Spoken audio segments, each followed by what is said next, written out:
Hello friends, कैसे हैं आप सब। आई होप कि आप सब अच्छे होंगे और अच्छा रहना चाहिए।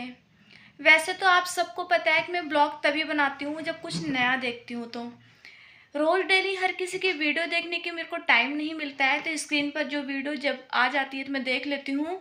और नहीं तो मैं सब्सक्रिप्शन पर जा करके और उनकी वीडियोस खोल के मैं इकट्ठे देखती हूँ। कभी हफ्ते भर बाद, कभी 15 दिन बाद, कभी 10 दिन बाद, जब भी मेरे को टाइम लगता है मैं इकट्ठे उनकी पूरी वीडियो देखती हूँ।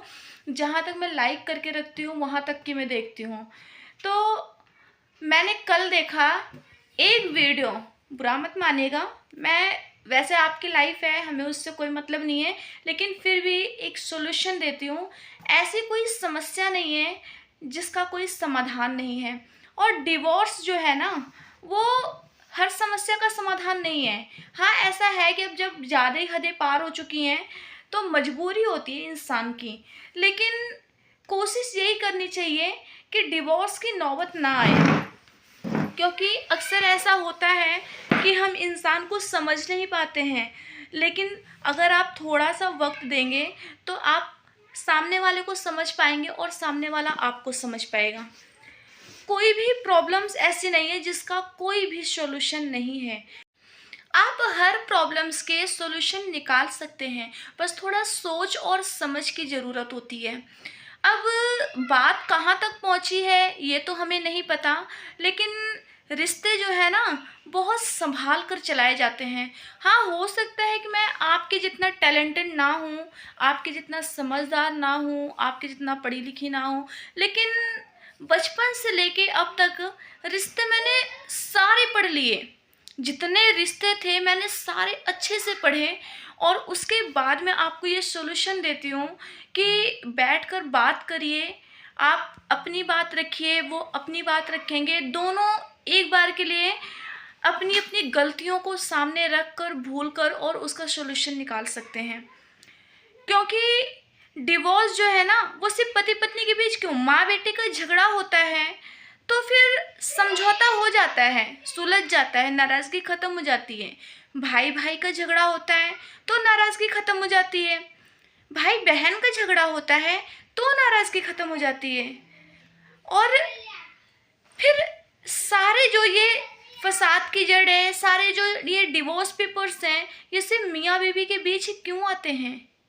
सिर्फ इसलिए कि आप ना उन्हें समझ पाते हैं और ना वो आपको समझ पाते हैं।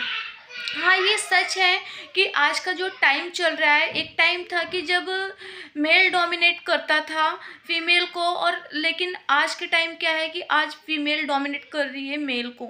सबसे बड़ी प्रॉब्लम्स यही है कि ज़माने को देखकर इंसान डर गया है कि आज के टाइम पर माँ का बेटा सुरक्षित नहीं है। लेकिन हर कोई ऐसा नहीं है।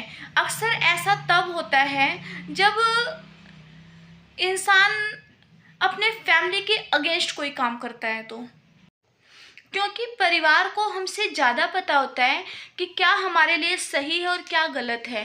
मेरे हिसाब से डिवोर्स पेपर को साइड करके आप लोग रिश्ते संभालिए। आप कितनी भी लड़ाई करो, लेकिन बात करना मत बंद करो। कितनी भी दूरियां बन जाए, लेकिन एक साथ खाना, एक साथ रहना बिल्कुल मत बंद करो। कितनी भी आपके अंदर गुस्सा हो, लेकिन सामने आप बिल्कुल प्यार से बात करो, बिल्कुल नॉर्मल से। आज नहीं तो 2 दिन बाद रिश्ते संभल जाएंगे। मैंने अपने घर में देखा है, पापा मम्मी कभी लड़ाई नहीं करते। पापा है थोड़ा तेज बोल देते हैं, मम्मी कहती है कोई बात नहीं है, जाने दो। क्योंकि मेरी माँ का सिर्फ एक ही कहना है कि परिवार को अपने माली की तरह संभालो, लेकिन उम्मीद सिर्फ खुद से लगाओ, किसी और से नहीं।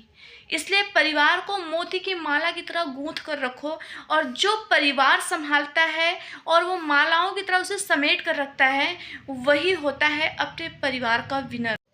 बात बुरी लगी हो तो उसके लिए really sorry, but divorce paper को हटा दीजिए और रिश्ते संभालिए। लोग अपने लिए जीते हैं, मैं दूसरों के लिए जीती हूँ। और मैं आज फिर से ये सब कुछ देखने के बाद मैं दिल से दुआ करती हूँ कि इस नवरात्रों के व्रत में मेरा जो भी पुण्य है, वो पुण्य उन लोगों को मिले जिनके बीच डिवोर्स पेपर्स आए हैं। और मैं कहती हूँ कि वरदान में माता रानी इस पुण्य के मुझे यही दे दें कि डिवोर्स पेपर फट जाए और दोनों के रिश्ते सुलझ जाएँ और सारी ज़िंदगी खुशियों से इनका घर भर जाए और ज़िंदगी में दोबारा कभी सामने डिवोर्स पेपर्स ना आए।